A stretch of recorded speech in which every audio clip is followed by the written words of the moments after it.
Tertúlia. Meu boa tarde aí para todos e todas. Hoje é dia 28 de maio de 2012, segunda-feira. O verbete é de número 2309, tem 7 páginas, 53 logias e 8 máximas. O tema é ciclo persecutório. Agora, a especialidade é em interprisiologia. Quem redigiu o verbete aqui com muito detalhe é a professora Tamara, que está ali assessorada muito seriamente. Então, definição. O ciclo de persecutório é a inter-relação das consciências envolvidas na repetição histórica e ou multidimensional de competições territoriais, vinganças, brigas ou extermínios, podendo haver alternativa ou alternância na posição de perseguido e perseguidor. O holopensene da convivialidade doentia, a competitividade e o expansionismo causando o ciclo persecutório.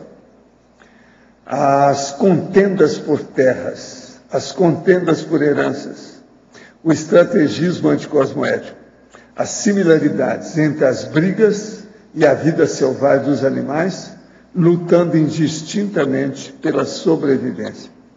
A habilidade venatória, a justiça com as próprias mãos, o desenvolvimento em cadeia do assédio devido à tendência humana de descontar no fraco ou no mais fraco as agressões recebidas do mais forte. O ato de passar de vítima ao gosto quando há oportunidade. As interprisões grupo-kármicas, multiexistenciais e plurisseculares.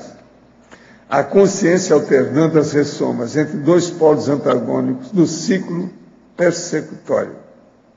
A ausência de passagem pela segunda dessoma. O antepassado de si mesmo. Na argumentologia, nós temos aí o tópico da animação, com uma série de desenhos animados, são 18 ao todo, mostrando o processo do ciclo persecutório. Depois tem o tópico da taxologia, com 9 ciclos persecutórios, indicando a alternância entre algoz e vítima, são das guerras. Depois ainda tem ainda o tópico da terapeuticologia, que é o processo de superação do ciclo persecutório, que exige ao menos 4 momentos dispostos, aqui no caso, em ordem funcional. Agora, na remissiologia dos 15 itens, nós destacamos 5 verbetes. Antagonismologia patológica, a priorismose grupal, carga da convivialidade, ciclo reparatório e rota de colisão. O ciclo persecutório é originado na vida ou na ávida busca de poder, posição e posse, perpetuado por ignorância, ódio, vingança, só se dissolvendo com interassistencialidade e compreensão mútua. Você está em qual momento do ciclo persecutório? A origem, a perpetuação ou a dissolução? Já consegue vislumbrar um mundo desprovido de caças e caçadores? Agora, a filmografia tem 2 indicações de filme. Na bibliografia específica, tem 13 fontes bibliográficas. Agora, na mega-análise aqui com João Paulo, nós temos 20 itens. Interprisiologia, grupo-karmologia, conflitologia, revanchismo, monoideísmo. Guerra, mágoa, vingança, ódio, reconciliação. Barato-pensenidade, pato-pensenidade, competitividade, rivalidade e hostilidade. Irracionalidade, interasserialidade, inseparabilidade, heteroperdoabilidade, interassistencialidade. Agora, o verbete do dicionário aí hoje é neolexicologia. Eu chamo a atenção para a pessoa ler bem a conclusão, que tem aí dos 7 tipos, nós temos aí 3 aspectos de cada um, para a pessoa pensar. Agora, aqui no questionamento para a nossa verbetógrafa. Página 1 da Fatologia, 3ª e 17ª linhas. Abordar o assédio moral familiar vinculado ao abuso sexual. Quais as possíveis soluções desses incontáveis ciclos persecutórios presentes nos lares do mundo, de todo mundo? Como resolver as contendas por herança familiares?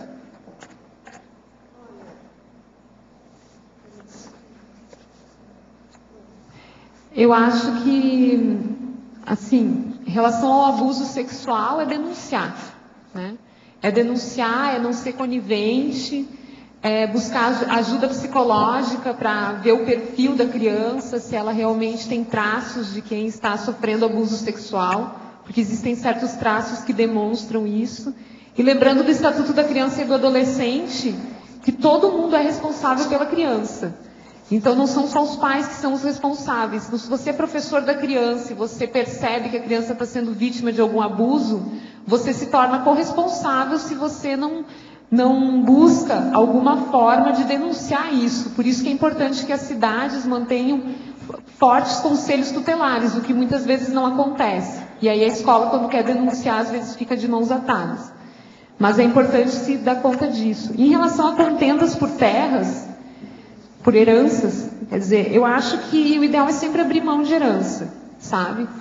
Não entrar nessas contendas. O ideal é buscar a pessoa, sua própria sobrevivência, buscar o seu trabalho e não entrar em disputa. Abrir mão. A verbetógrafa, Fatologia, página 1, 6ª e 18ª linha. Qual do significado de rabiar está mais ligado ao ciclo persecutório? Li várias definições de tal verbo, mas não percebi a relação. Abordar a psicologia da vítima? Rabiar. Rabiar. O ato de rabiar é um ato envolvido no processo de caçada, né? Então eu peguei muito a questão da caça. Esse verbete ele saiu de um curso que eu fiz aqui no CAEC, que foi o Lexicologia. Então, no Lexicologia, você tinha que escolher 2 verbetes, 2 dicionários. Um dicionário que você gostava muito e um dicionário que você não gostava. Aí eu peguei 2 dicionários. O que eu gostava era o dicionário Piaget, que tem a ver com educação e tem a ver com o verbete que eu fiz, descentração cognitiva. E o segundo dicionário que eu peguei foi o dicionário de caça, que era o dicionário que eu não gostava. Aí eu peguei a palavra caça... Ainda bem que você não pegou o dicionário de insultos. Seria mais bravo. Então, esse verbete nasceu disso aí. Então, eu peguei o dicionário de caça e eu comecei a gente tem uma técnica para fazer verbetes, que é pegar o dicionário analógico. As palavras que têm analogias, né? Então, eu peguei a palavra caça e fui desmembrando aquela palavra caça. E eu senti uma repercussão muito negativa, eu me senti muito mal. Aquele dicionário de caça me fez sentir muito mal. Eu sempre tive muita pena de animais, né? Nunca gostei do fato de que a gente tem que se alimentar de animais. Então, aquele dicionário me fez eu me sentir extremamente mal. Aí eu fiz toda aquela pesquisa. Então, é um termo que tem relação com o ato da caçada, né? É um dos processos envolvidos na caça. E aí, naquele dia, nasceu a ideia de fazer um verbete chamado ciclo persecutório. E a primeira coisa que eu pensei quando eu fiz esse verbete foi no antagonismo. Ciclo de perseguições e espiral de reconciliações. Mas eu fiz 2 verbetes antes desse porque eu achei esse extremamente difícil, né? Então, essa palavra ela tem a ver com a caça. A verbetógrafa, na Elencologia, página 3, 2ª linha. Qual a relação entre a pessoa servil e o ciclo persecutório? Porque a pessoa servil, muitas vezes, ela é instrumento de um assediador. Ela serve ao assediador. Muitas vezes a pessoa servil, ela é medrosa. Então, ela se coloca ao lado de quem é mais forte para ser defendida por aquela pessoa mais forte e ela acaba sendo uma bucha de canhão, ela acaba sendo um instrumento, ela acaba sendo um ajudante de algoz, né? Ela está junto ali com o algoz, ajudando ele. Então ela se torna perversa como algoz, sendo um instrumento dele. Ela é servil ao algoz. Ou a pessoa serviu que ela serve a lei e ela não vê acima da lei, né? Porque a lei ela serve para a dignidade humana, ela serve para o bem dos seres humanos, né? No momento em que ela não serve a isso, essa lei não serve. Então a pessoa servil, muitas vezes ela segue a lei e não percebe o que é melhor para todos. Devido à minha conta holocármica, estou no momento vivendo grande desafio perante o peso negativo de companhias extrafísicas do passado. Reconheço minha responsabilidade e gostaria de poder ajudar mais tais consciências. Sei que a TENEPS ajuda nesses casos, contudo interrompi a prática da TENEPS há alguns anos e estou a organizar-me para poder retornar. O senhor poderia orientar quanto à forma de poder ajudá-las mais? Qual procedimento é mais eficaz para obter a autopesquisa esclarecedora quanto à minha própria evolutividade? Olha, aí você mesmo já está falando. Esquece aí esse processo de arranjar qualquer técnica agora. Procure voltar com a TENEPS para ver se você agora se organiza melhor. Isso mostra que você não tinha organização antes. Com a TENEPS você vai começar a ajudar de qualquer maneira e em alto nível. Então, muita coisa pode ocorrer. Olha, em primeiro lugar, a TENEPS. Gente, eu estou aqui com as pontuações do CAE, que é o balanço, o portfólio e o status, aqui da instituição Consciência Centro. Isso é de ontem. Nós temos 807 mil artefatos de saber. Tem mais de 88 mil livros e obras escritas. Tem 6.100 dicionários. Tem mais de 510 mil recortes de periódico. Tem 278 coleções das Tecas. Tem 674 voluntários residentes em Foz, que mudaram a residência para cá. Tem 67 autores do Holociclo já publicados. Tem 260 tenepsistas na comunidade conscienciológica. Tem 146 enciclopedistas da comunidade conscienciológica. Tem 154 professores aqui. Tem 84 psicólogos. Tem 39 médicos. Tem 35 engenheiros e tem 30 advogados. Isso, então, é o nosso portfólio do dia. Tá certo? Vocês veem que as coisas estão crescendo, querendo ou não. Está indo aí pouco a pouco. Vocês pensam bem, daqui a pouco nós vamos ter 1 milhão de artefatos de saber. Já temos 500 mil de recortes de periódico. É alguma coisa, já tem alguma substância nisso, não é isso? Agora, ó, eu entrego a Tamara a vocês. O que é que vocês querem? Aonde estão as baterias? Oi, Tamara. Oi. Na página 1, na fatologia, 7ª linha, você poderia expandir as ideologias usadas para justificar a subjugação do outro? As ideologias usadas para justificar a subjugação do outro. Então você pensa, por exemplo, na propaganda nazista, antes de eclodir mesmo a perseguição aos judeus. Eles colocavam charges nos jornais, fazendo uma caricaturização das faces dos judeus.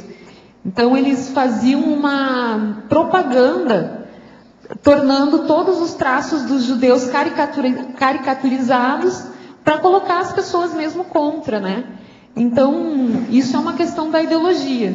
A ideologia, você coloca tudo que é de ruim em uma pessoa. E aí, toda maldade contra aquela pessoa se torna justificada, quando na verdade não existe justificativa para a maldade. Você personifica no outro a própria maldade. E aí você pode ser mal com ela, né? É isso. Na mesma página 1, na fatologia, na 2ª linha de baixo para cima, a psicologia da vítima. Aí é o seguinte, essa patologia está organizada da seguinte forma. Até a defesa da honra, nós temos aqui o processo dos grupos, o processo dos clãs, os processos das sociedades mais primitivas. Até a guerra visando poder, posição e posse, nós temos a política, o processo político, o processo das guerras envolvendo nações. E a partir do desenvolvimento em cadeia do assédio devido à tendência humana de descontar no mais fraco as agressões recebidas do mais forte, nós temos a intraconsciencialidade. Então, a história humana na Terra é uma história de guerras, é uma história de lutas. E muitas vezes as pessoas internalizam isso. Elas tornam a guerra, a disputa, né? Elas tornam a competitividade como parte da sua intraconsciencialidade. Então, a psicologia da vítima, ela internalizou a vitimização. E muitas vezes a vítima, ela passa da vitimização, de vítima para algoz. Porque como ela consegue personificar no algoz tudo de ruim que existe, ela se torna um algoz daquele que foi o seu algoz. Ou seja, ela tornou aquilo parte dela, né? É como se a gente internaliza a sociedade muitas vezes. E isso é um condicionamento, porque a consciência é mais que isso. Aí você precisa passar por um processo de descondicionamento, né? De entender que você não é isso. Isso é a sua história.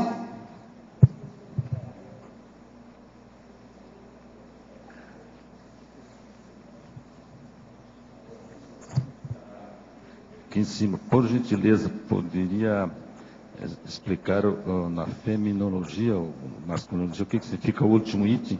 O quê? O capitão do mato na masculinologia. O que é o capitão do mato? O capitão do mato era aquele responsável por caçar os negros que fugiam, né? Os escravos negros que fugiam. Eles fugiam, né? E criavam os quilombos. E eles iam para o mato quando fugiam, e o capitão do mato era aquele que ia para o mato para caçar esses escravos fugidos, na época da escravidão. E muitas vezes o capitão do mato, ele era um negro, né? Não tem nada que ver com Jarbas, não. Nada. Tá bom, apenas uma questão de economia. Eu sugiro aqui tirar a crase da página 5, a primeira linha aí. A crase está demais, e colocá-la aqui na 7ª linha da patologia, de baixo para cima, com relação aos pais ensinando as filhas mulheres a dependência ao cônjuge, a não ser que colocasse a dependerem, aí não preciso. Aí tem que ver, mas me parece que nesse caso dos pais ensinando as filhas mulheres a dependência ao cônjuge, não me parece que vai crase. Mas... Não, então, quem sabe coloca dependerem do cônjuge, aí já... Não vai. Aqui não me parece que vai crase. Tá bom. Sugestão apenas. Obrigada. Tamara, ali na página 2, em numerologia... Sim. Você fala ali os ciclos persecutórios nas escolas. Você está se referindo à questão do bullying, assim, ou tem mais outro aspecto? Eu estou me referindo à questão do bullying, né? O bullying, agora que ele está sendo denunciado, né? Que ele está se tornando visível, mas ele sempre existiu, há muito tempo ele já existe. Ele está na literatura, por exemplo, quando você lê o Ateneu, ali já aparece o bullying. Ele está nos filmes, principalmente nos filmes norte-americanos. O problema que eu vejo é que o bullying, ele tem uma causa social e ele é um problema social. Porque a escola, ela é um lugar obrigatório para todos hoje em dia. Todo mundo tem que ir para a escola. O problema é que essa escola não está preparada, ela não acolhe a todos. Então, imagina um lugar onde todos devem ir, mas nem todos são acolhidos. E nem todos são acolhidos por quê? Porque a escola é catequética. Ela tem que ensinar tudo a todos ao mesmo tempo, da mesma maneira, o ensino simultâneo. Então, as diferenças, elas ficam muito evidentes, porque elas não conseguem se encaixar no funcionamento da escola, que é um funcionamento unitário. Então, a escola tem uma lógica homogeneizadora. E a lógica homogeneizadora, ela é violenta às diferenças. E aí os diferentes acabam sofrendo nesse processo. Então, eu acho que o bullying, a gente não pode responsabilizar as crianças pelo bullying. Eu vejo que é o próprio funcionamento da escola, que ela não abarca a diversidade. Tá. E também lá no paradoxologia, página 3, você poderia falar do último paradoxo? Paradoxologia, na página 3. Na página 3. O último. O paradoxo da maior responsabilidade da vítima para a saída do ciclo persecutório. Bom, se você lê, por exemplo, o Pedagogia do Oprimido, do Paulo Freire, ele trata justamente disso. O algoz, ele não vai querer deixar de ser algoz porque ele tem interesse em manter o outro subjugado. Ele pode até querer deixar de ser algoz, até se conscientizar, mas só que ele vai para isso ter que abrir mão dos benefícios que ele tem. Então, às vezes, cabe à vítima ela sair daquela situação e não se deixar mais vitimizar. Claro que isso não é fácil. Então, eu acho que muitas vezes o Paulo Freire se torna ingênuo, porque a questão não é tão fácil assim. Isso tem muito a ver com a terapeuticologia, na página 5, que o processo de superação do ciclo persecutório exige ao menos os 4 momentos dispostos em ordem funcional. Então, a recim, a ressexis, a ação política e a ação parapolítica.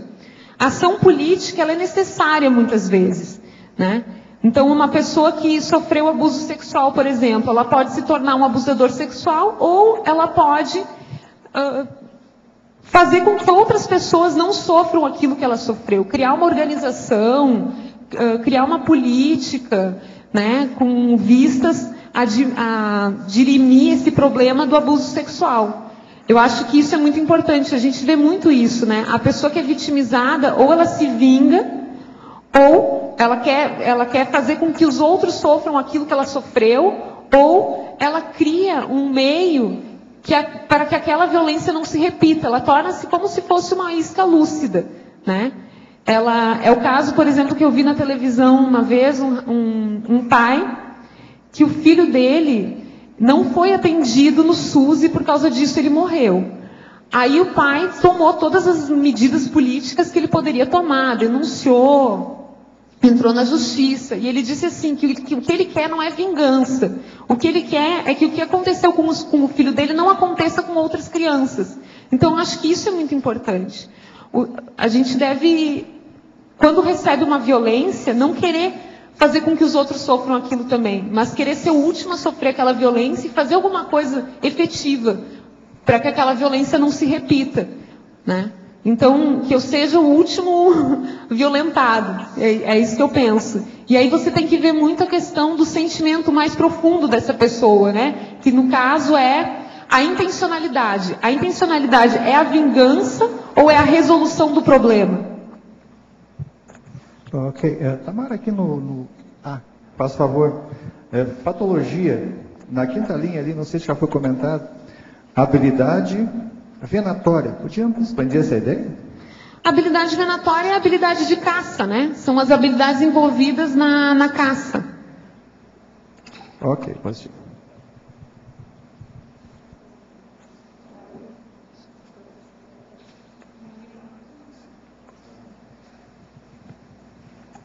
Tamara, alô?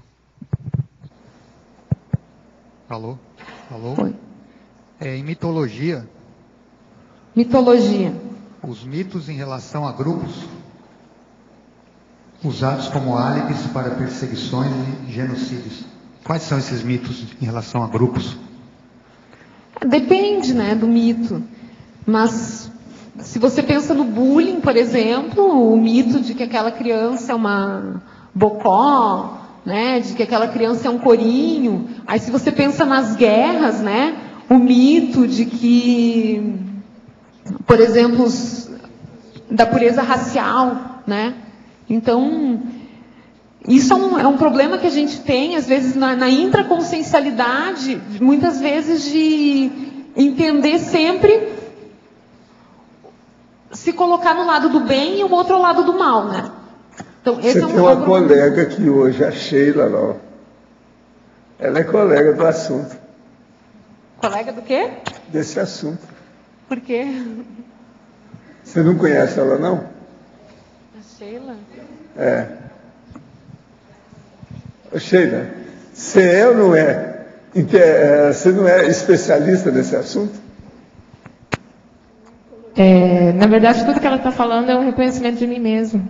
Ela não Quando ela sabe falou quem assim, você, o não. algoz vira Fala contra quem o é algoz. você, fala para ela. Então, é que eu me apresentei, né, que eu estou escrevendo, sou sobrevivente de guerra, sou sobrevivente de massacre, de guerra no Oriente Médio. Escuta, ela estava grávida, ia ser mulher bomba. Na última hora, parou no lugar que ela devia, então ela recuou. Aí é que ela caiu em si. O que ela ia fazer? Está grávida, um explosivo no corpo. Exato. No Líbano. Estamos aqui. Então, essa... Tem relação com você.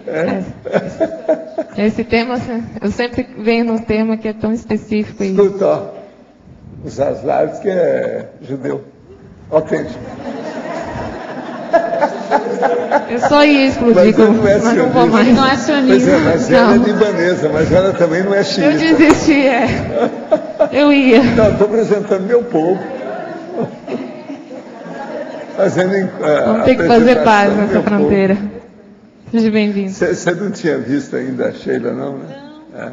Essa é fora de série. Ela vai escrever um livro. Eu estou aqui na torcida com ela. Sabe? Estou na torcida também. Até assim, vou aproveitar para falar que eu coloquei ali só 9 conflitos intergrupais, né? E ali você não vê, por exemplo, os conflitos entre israelenses e árabes hoje em dia e nem o processo do nazismo. Por quê? Porque eu só coloquei os conflitos que mostram bem um grupo e outro grupo se vingando um do outro, que é o caso ali do conflito em Ruanda, né? Dos Tutsis e dos Hutus.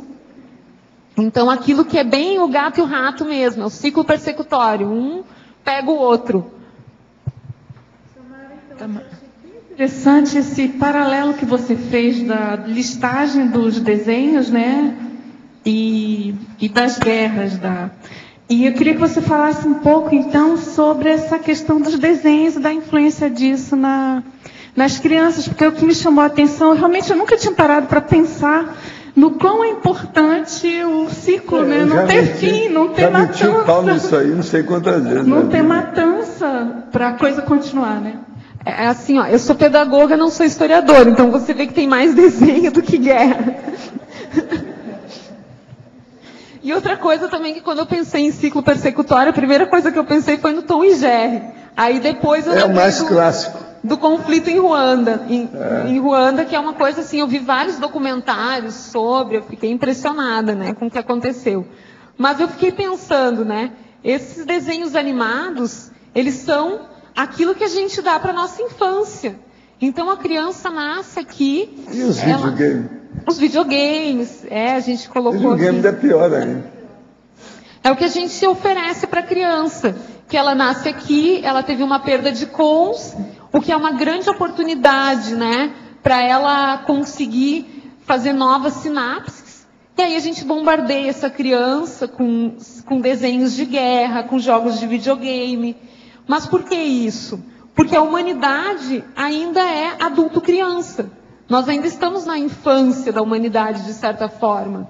Então, eu sempre penso que o grau de evolução de uma sociedade é o quanto essa sociedade trata as suas crianças. Em um certo sentido, eu sou russoniana. Eu me considero, num certo sentido, russoniana, porque eu acho que quando a sociedade for melhor, nós vamos tratar melhor nossas crianças e elas vão fazer novas sinapses melhores e evoluir mais rápido. Né? Eu acho que quando a gente tratar melhor as crianças, elas vão evoluir mais rápido, a humanidade vai evoluir mais rápido. Mara, oi. Aqui na enumerologia, você podia explicar o primeiro item? O que você colocou isso? O ciclo persecutório nas cadeias alimentares. Bom, é a cadeia alimentar que você ensina lá para as crianças, né? E aí tem a interação... o negócio da comida, dos né? bichos, né? Um come o outro, né? Então, tem o sapo, a formiga come a folha, o sapo come a formiga, daí tem os produtores, tem os... né? Enfim, tem os produtores, tem os consumidores, né? E os decompositores, né? Então, as cadeias alimentares. Isso mostra para mim que a vida no planeta Terra ela ainda é muito... Nosográfica? Ela ainda é muito nosográfica. É isso? Eu acho. Na minha opinião, o nosso holopensene ainda é de ciclo persecutório. Acho que deve ter um outro planeta que não seja assim. Com certeza. Outros planetas devem ter. Mas você acha que não vai ter esse ciclo? Que não vai ter Eu acho que pode a ser cadeia que não. alimentar? Eu acho que pode ser que não, porque não é bom ser comido, né? Eu acho que não é legal. Coitados, os bichos não querem. Você vê o gatinho, ele é uma presa e é um predador, né? Então ele vai lá, ele mata a baratinha, mas ele também, quando ouve um barulho, ele já fica com as orelhinhas em pé, porque ele sabe que ele é uma presa. Manga? Oi? Você admite comer manga? Admito comer tudo, tem que sobreviver. Então tá. Eu fico brincando que as plantas ainda não gritam, né? Elas não gritam quando estão com sede, quando alguém maltrata, quando alguém puxa um galho ou uma folha, essas coisas assim. Eu queria, Tamara, tudo bem? Eu queria perguntar como é que você pensa a questão dos guetos, das gangues urbanas, das tribos urbanas, com essa questão da música. Eu fui assistir um show e tinha a música lá de um Emicida. Aí eu adorei o nome, né? Cida, no final. Adorei a finalização. Aí quando apareceu a cena, eu senti que estava numa cena de guerra. E eu estava sentada, ainda bem, né? Permaneci na mesma posição. E fiquei assistindo aquilo e pensando assim, gente, será que ninguém está percebendo o que está acontecendo estrategicamente quando eles cantam isso? Quer dizer, porque a arte faz aquela edulcoração que a gente sabe. Mas tem coisas assim que elas mudam o padrão de energia de uma situação. E a pergunta é, você pensou, abordou em algum momento além? Porque você fez algumas abordagens aqui, e eu pergunto se você pensou um pouco mais a respeito disso. Se você tem uma opinião a respeito. Porque eu coloquei ali as gangues, né? Os conflitos entre gangues, aí as disputas ali das tribos urbanas, né? Eu coloquei isso. Para mim, as pessoas elas tentam se igualar a um grupo, né? Elas encontram um grupo, elas tentam ficar igual a esse grupo, porque ali elas estão protegidas. E se elas são bélicas, elas se tornam iguais a um grupo bélico que vai dar vazão a essa vontade que ela tem de entrar em guerra, né? Então, uma pessoa que entra numa gangue, o que ela quer? Ela quer guerra. Ela quer isso. Aí ela entra num grupo que protege ela e que, ao mesmo tempo, dá essa permissão para que ela violente a outra gangue, o outro grupo. E uma outra coisa que eu queria saber é que você fez uma crítica à escola atual e o que você sugeriria em substituição a essa escola massiva que é necessária para toda a população? Eu acho que os que mais chegaram perto, assim, de uma escola como eu penso que seria uma escola melhor, seria mesmo ainda o NIL, né? A escola de Summerhill. Eu acho que isso aí seria uma escola que... Agora, você pensa aqui você pensa no CAEC, por exemplo. Você chega no CAEC, você pode escolher o que você vai fazer aqui, né? Você vai participar da conscienciometria, você vai participar da tertúlia, você vai fazer verbete. Eu penso uma escola assim, uma escola mais com um currículo menos rígido, algo próximo à escola de Summerhill. Mas eu acho que precisa estudar melhor isso. A nossa escola é muito engessada, tem que ensinar tudo ao mesmo tempo para todos. Aí não tem como, né? Fica muito difícil, sempre vai ter aqueles que vão sofrer no meio do processo. E os que sofrem no meio do processo, infelizmente, são a maioria. E o pior de tudo é que a escola ela é extremamente competitiva, né? E está cada vez mais agora com as avaliações em larga escala, internacionais e nacionais. Eu vejo isso como um problema muito grande. Mas é uma questão complexa, assim, para você pensar, não, a alternativa tem que se pensar em melhores alternativas, mas a escola que nós temos hoje, ela é violenta.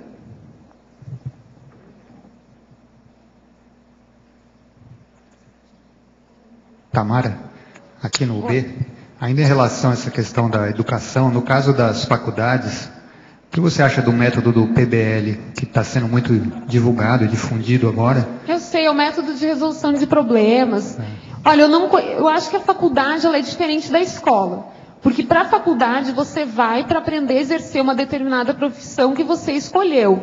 Então, acho que a faculdade ela pode ser mais conteudista, mais tradicional e ter os conteúdos que são obrigatórios a todos, né? Você não pode ser tão laissez-faire, por exemplo, quando você for ensinar um médico, né? Você vai formar o médico, vai formar o psicólogo, vai formar o engenheiro. É diferente. Só que você não precisa ter essa lógica para criança de educação infantil, né? Eu acho que a faculdade, ela tem que ser mais tradicional, porque ela tem que ter aqueles conteúdos. Você não vai ir passando adiante um médico que não domina bem uma pessoa numa faculdade de medicina sem ela dominar bem os conhecimentos que são básicos para o atendimento à saúde. É diferente, né? Então, o errado que eu vejo é você querer que, assim, não fazer essa diferenciação, né, entre ensino superior e educação infantil.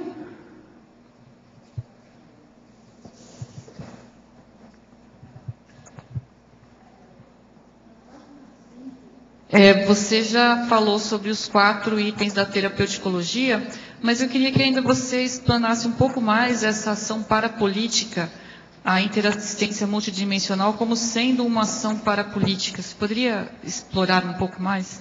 Isso tem a ver. Eu fiquei refletindo depois que eu fiz esse verbete, né? E eu refleti muito sobre esse tema. Aí eu cheguei à conclusão que, se você observa uma criança e a vida dessa criança, do início até o fim, você vai ver que a vida, ela é evolução e ciclo, né? Você tem a evolução, porque você desde a criança, você é criança que não sabe falar, aprende a falar, cresce, faz faculdade. E é um ciclo, porque tem aquela coisa que se repete na vida de todo mundo, né? Que é o nascimento, a reprodução e a morte, né? A soma e a ressoma, a dessoma. E aí você tem esse ciclo se repetindo por várias vidas, né? E eu acho que a gente tem que tentar sair desse círculo de repetições e entrar numa espiral evolutiva, que você para de repetir a mesma situação e passa a ajudar, né? Você passa a buscar situações diferentes para acelerar a sua evolução, no caso. Você ajuda aqueles que você prejudicou. E aí você vai entrar na parapolítica, você vai começar a assistir extrafisicamente todo esse processo. Porque a tendência nossa é a repetição, né? Nós repetimos muitas situações. Então, mesmo se você tem retrocognições, você vai ver que determinadas situações se repetiram ao longo de suas várias vidas. Aí você tem que sair dessa repetição e buscar ajudar, né, aos outros para poder sair dessa repetição. Então, sair do círculo e entrar no ciclo. E você começa isso no intrafísico e termina no extrafísico. Eu acho que eu estou passando por esse processo. Então, assim, o que você entende por parapolítica seria esse atacado? Seria o que exatamente, assim? Eu acho que a tendência é uma ação mais por atacado, mas uma ação mais nas causas magnas, né? Dos problemas da humanidade. Você vai fazer uma assistência maior. É a evolução, né? Tem a última frase aqui, né, que o Alexandre está me apontando, que é a interassistencialidade. A ação interassistencial tarística rompe o ciclo persecutório ao atingir o âmago da irracionalidade mantenedora da alternância entre algoz e vítima. Para mim, por exemplo, a consciência reurbanizada nada mais é do que aquela que está ali girando em círculos, né? Aí vem uma consciência lá mais evoluída, tira ele dali, bota ele em outro lugar, para ver se num lugar diferente ele começa a agir de uma forma diferente. E a tendência vai ser ele repetir aquele padrão. Então, se é aquela consciência que viveu muitas vidas na monarquia, aí você bota ela lá para ser diretora de uma escola. A tendência é ela ainda se achar rainha e tal, mas aquela situação da escola, que é totalmente diferente de uma situação da monarquia, vai fazer com que ela vai necessariamente ter que desenvolver outras reações. Porque ela não vai poder agir que nem uma rainha naquele contexto. Então, aquilo necessariamente vai provocar alguma coisa, né? Tamara, agora há pouco você falou assim, ó, a pessoa sofreu uma violência e você fez um raciocínio super positivo, no meu entender, e terapêutico. Eu queria que você comentasse mais. Você falou assim, você não é isso é a sua história. Você pode comentar um pouquinho mais? Sim, é que a sua história, ela fala muito da sua proexis, da sua missão, né? Da sua programação existencial. Às vezes aquilo que você sofreu ou aquilo que você fez de ruim é aquilo que você tem que assistir para entrar na espiral de reconciliações, né? Para entrar na espiral evolutiva, para parar de repetir sempre as mesmas coisas, de buscar sempre as mesmas situações e buscar viver outras situações a partir da interassistencialidade. E aí você vai ver o seguinte, que aquilo que são seus traumas, seus medos, não é você. Eu vejo assim, quando eu li no Projeciologia o Mental Soma, né? Eu comecei a estudar sobre o Mental Soma, eu achei interessante verificar que o Mental Soma é o veículo das ideias mais elevadas e dos sentimentos mais elevados. Isso me chamou bastante atenção. Então, o que eu acho? Acho que nas nossas múltiplas experiências, nos nossos múltiplos círculos, né? Nas nossas circulares, nós aprendemos alguma coisa. Alguma coisa foi apreendida ali. Aquilo que ficou no Mental Soma, aquilo que você aprendeu, né? Como que aquilo pode ajudar você a sair desse condicionamento de vítima e se aproximar do seu Mental Soma, de quem você é de verdade, né? Que é as ideias e os sentimentos superiores. Estou cursando o CIP no ITC de Caxias do Sul. Passo por um momento difícil na minha vida com relação ao meu pai. Ele possui uma doença grave e depende de 24 horas de cuidados. Sua atual companheira está indo embora. Eu e meus 2 irmãos não sabemos se vamos conseguir mantê-lo na atual casa ou se enviamos a uma casa de repouso onde teria os cuidados que precisa. Nós jamais o abandonaremos, mas não consigo ter lucidez para avaliar qual a melhor conduta para ele. Olha, aqui, pelo que você está falando, tem uma condição aí que já está mostrando qual a melhor conduta, é onde ele vai ter cuidado. Se vocês não podem, tem que interná-lo numa casa de repouso. Se você já tem uma casa de repouso favorável, é melhor. Ali vocês olham, veem como é que pode fazer para ajudá-lo enquanto ele estiver lá. Se ele precisa de cuidado 24 horas e vocês não podem, não dá nada. O problema mais sério aí é a cuidadologia. Olha isso. Agora, a verbetógrafa. Na Sindromologia, página 3. Poderia comentar sobre a síndrome do estresse pós-traumático e a síndrome do justiceiro. Você vê a relação entre essas duas síndromes? A síndrome do estresse pós-traumático é descrita na psiquiatria, né? Que são os vários sintomas que a pessoa desenvolve após um trauma. O medo, a insegurança, aquilo tudo que ela internalizou da violência sofrida, tá? E a síndrome do justiceiro, ela não é uma síndrome do estresse pós-traumático. Eu acho que a forma mais interessante de compreender o que é síndrome do justiceiro é estar numa sala de aula, né? Porque aí a criança, fulano está comendo chiclete, eu também quero, né?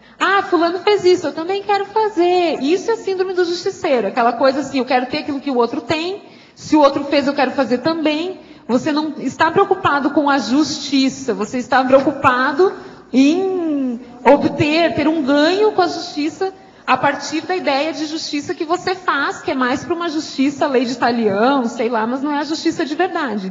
Agora, você empreender uma ação política para que um mal não se repita, como o caso do pai que eu citei antes, isso não é síndrome do justiceiro. Isso aí é consciencialidade. Quer dizer, então, que eu posso... Eu fiquei sabendo que tem uma pessoa que é um serenão. Eu quero ser serenão, eu posso, né? Não é simples. Sim. A verbetógrafa na Sinergismologia, página 2, primeira linha. Poderia explicar o sinergismo retificação cosmoética, recomposição da interprisão grupo kármica? Porque você sai da interprisão grupo kármica e passa a atuar na interassistencialidade. Você não está mais preso naquela situação. Você está naquela situação ajudando. E quando você está ajudando, isso dá a você certa liberdade, né?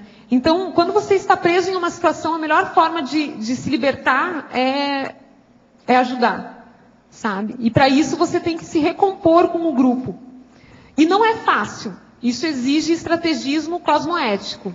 Não é fácil, porque senão você pode cair numa ingenuidade de achar que é só pedir desculpas, que é só ser simpático, ser querido, que as coisas vão funcionar. Não é, você tem que limpar, né, ali os problemas que existem naquela situação. Você vê que você está evoluindo quando você consegue, numa mesma vida, ter várias vidas. Mesmo que você faça sempre as mesmas coisas. É o que eu acho. Tamara? Oi, aqui. Oi. Página 2, página 2.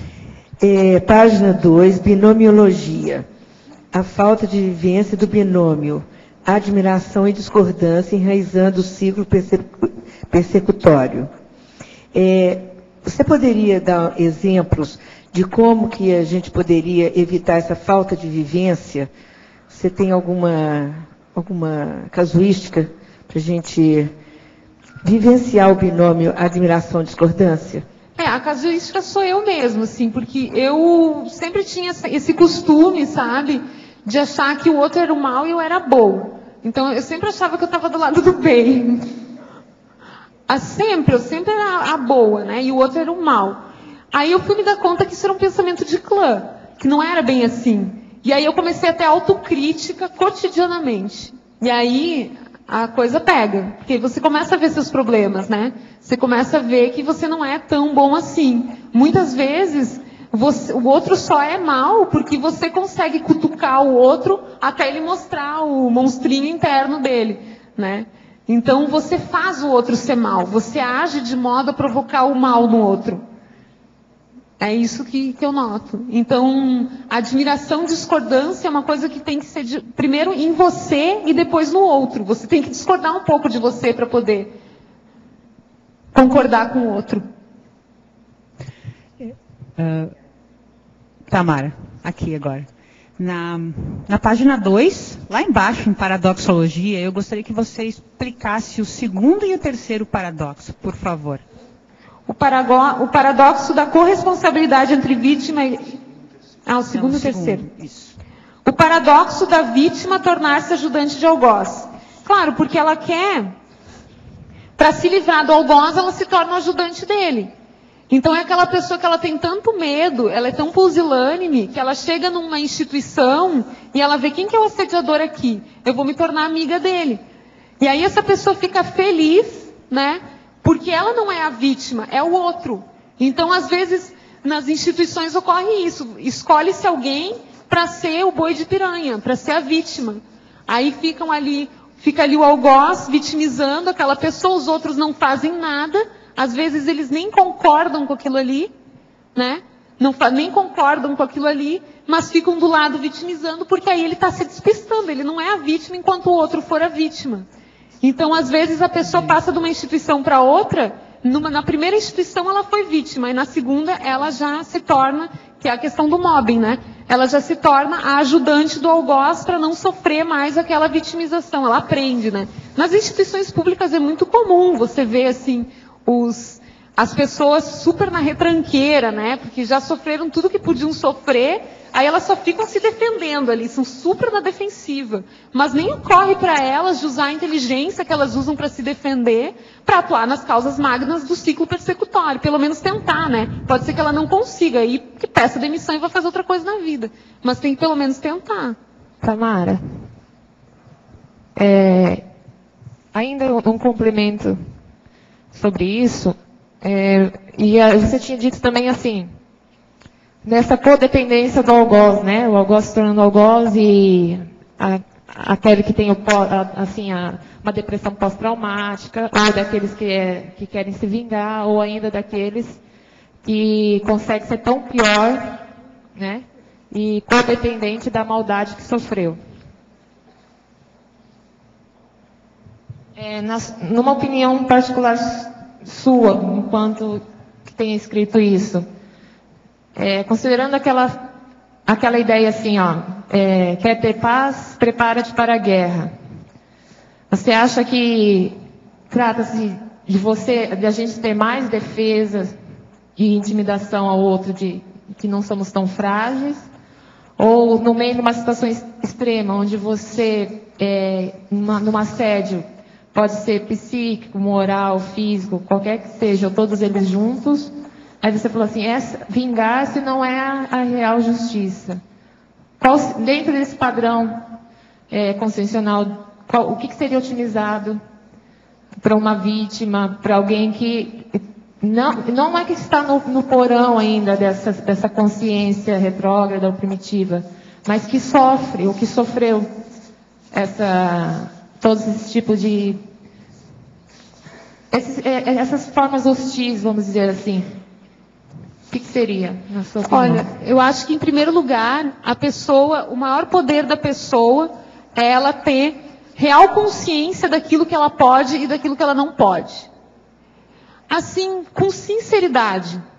Até aqui eu posso, até aqui eu não posso. O que você pode enfrentar, o que você pode ajudar, o que você pode resolver e o que você não pode, o que não tem como fazer, o que não tem como mudar. E a pessoa que está numa síndrome do estresse pós-traumático, às vezes a primeira coisa que ela tem que fazer é se ajudar a si mesma, buscar se proteger mais mesmo, né? E se a pessoa já tem força o suficiente, aí sim buscar se organizar, ter uma ação política, né? Eu acho que um exemplo muito bom para mim é o Gandhi, né? Eu acho que ele é um exemplo interessante disso aí. Mas a pessoa tem que ver até onde ela pode ir.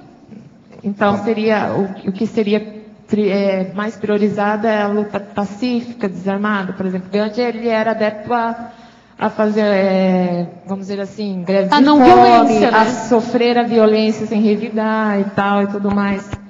Então, quer ter paz, prepara-te para a guerra, ou seja, ao nível de intimidação, quem tem um canhão apontado para o outro, de uma forma analógica ou concreta, em termos bélicos, então os dois, ambos errados. Qual dos dois primeiro iria desistir, né? Qual dos dois seria a primeira a baixar? Não, existe a defesa cosmoética. Existem lugares em que você vive que são tão hostis que você tem que se defender mesmo. Não tem jeito. Tem que se defender. Sabe? Você tem que se defender. A pessoa então tem que estar armado. Não, acho que se a pessoa está armada, se ela está num ambiente em que... Eu acho que a conscienciologia ainda não é para ela. Infelizmente, sabe? Se ela está num lugar que ela não tem outra alternativa senão apontar uma arma, poxa, eu não sei o que fazer. Tamara. Eu queria só fazer um comentário. Também, o meu é meio relacionado. Yamanzita. Nessa questão da Síria que está ocorrendo ali, o que você acha, na sua opinião, que seria a postura mais adequada para o povo que está lá ou um conscienciólogo que estivesse lá? Na minha opinião, muitas vezes a forma melhor de terminar com a opressão é a revolução mesmo. Poderia não ser sangrenta, né? Mas, às vezes, o povo tem que mesmo se... Na Europa, por exemplo, toda a crise na Europa, eu sou a favor do movimento dos indignados. Poxa, os caras não têm emprego, sabe? Os caras estão sem emprego lá. A maior crise. Eu acho que isso, alguma coisa... A pessoa tem que ser ativa, né? Na minha opinião. Eu fui uma criança muito pequena e muito magra, por incrível que pareça. E eu apanhava muito das minhas irmãs e nas escolas onde eu estudei, porque eu entrei com... eu faço aniversário no meio do ano.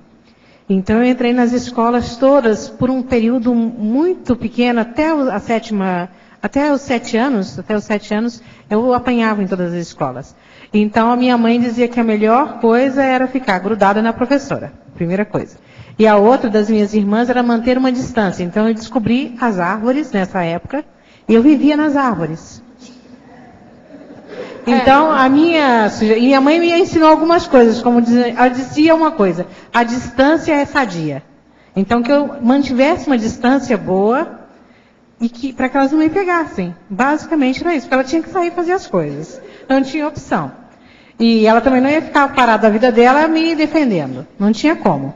Então ela me ensinou, de pequenininha, a seguinte frase: mantenha uma distância sadia dos loucos e dos que vão te infligir qualquer tipo de dor ou machucado. Só que às vezes não tem como. Aí você tem que se defender mesmo. Às vezes não tem como. Às vezes o seu contexto não possibilita. Segundo capítulo, né? aos Às 13 vezes anos. não possibilita. A verbetógrafa, Paradoxologia, página 3, quarta linha. Poderia comentar sobre o paradoxo da maior responsabilidade da vítima para a saída do ciclo persecutório? Sim, aí é o que eu falei, né? Existe a política, que realmente, às vezes, uma revolução é a situação. Por exemplo, eu já me envolvi em greve, porque eu me formei no curso superior, era professora em Porto Alegre, professora do Estado, e ganhava R$500 por mês. Eu ia fazer o quê? Eu ia ficar parada? Não, eu tinha que fazer alguma coisa. Então, a gente se envolveu numa greve. Eu acho que isso é importante, sabe? Porque você é vítima, você vai dizer, não, abençoa tudo, deixa tudo acontecer, né? Não é a melhor forma de agir. E se você tem na sua casa uma pessoa que faz assédio moral com você, às vezes você não tem como se separar daquela pessoa. Acontecem casos assim. É uma pena, sabe? É lamentável. Porque a verdade é que você deveria se afastar dessa pessoa se fosse possível. Há 2 semanas estou trabalhando na empresa de um colega, também intermissivista. Estou com muita dificuldade de concentração e sinto sono as manhãs inteiras. Só consigo trabalhar efetivamente à tarde. Como descobrir a origem do problema? Se for o caso, poderia colocar a empresa na sua TENEPS? Ok, nós vamos pôr. Ele já mandou aqui o endereço. Agora, o seu caso é o seguinte, você precisa de olhar que às vezes você está com a carga horária de sono defasada. Se dormir um pouco mais, para controlar isso aí. Outra coisa, precisa saber também como é que está a sua dieta. Que a dieta também, às vezes, influi nesse processo de sonolência, etc., e outras coisas mais. Esse é um tipo de condição aí que tem que ser visto. As 2 coisas. Foi citado os videogames violentos. Na minha infância eu julgava videogame violento e não me trouxe problemas. Ao meu ver, esses jogos não tornam as pessoas violentas. Apenas desinibe a personalidade com tendência de violência a praticá-las. Como a conscienciologia esclarece isso? Não, eu sou contra os videogames do jeito que eles fazem, que é só matar os outros. Aquilo lá está ensinando a matar. Então, todo mundo agora vai virar matador?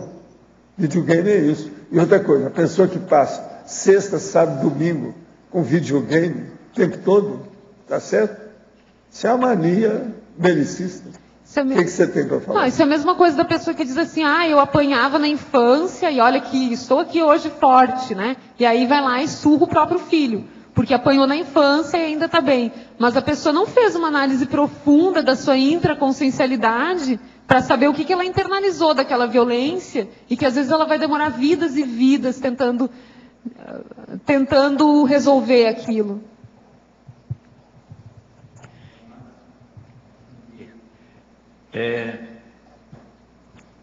Faria 2 perguntas. Efeitologia. Primeira é efeito da manutenção da mágoa no bloqueio do desenvolvimento mental soma. Segunda, efeito do perdão do fim do ciclo perceptório. O efeito da manutenção da mágoa no bloqueio do desenvolvimento do mental soma. É que se você fica só magoado com o outro, você fica só magoado com a situação sofrida, você não vai conseguir sair sobrepairar aquela situação e pensar o que você pode fazer para sair dela. Então, quando você sofre uma violência, você tem 2 possibilidades. Uma das possibilidades é ficar se enraivecendo com aquilo, sentindo raiva, sentindo medo, sentindo rancor. Você não vai conseguir pensar em nada, porque a raiva é cega. Outra situação é você parar para estudar a situação e pensar como que você pode sair dessa situação, como que você pode resolvê-la.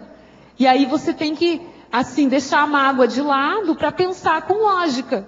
Tentar olhar aquela situação de cima, o que você pode fazer. Porque se você fica só com mágoa, você não consegue ver o que você pode fazer para sair daquela situação. Aí você acha que você é uma vítima e não tem como sair dali.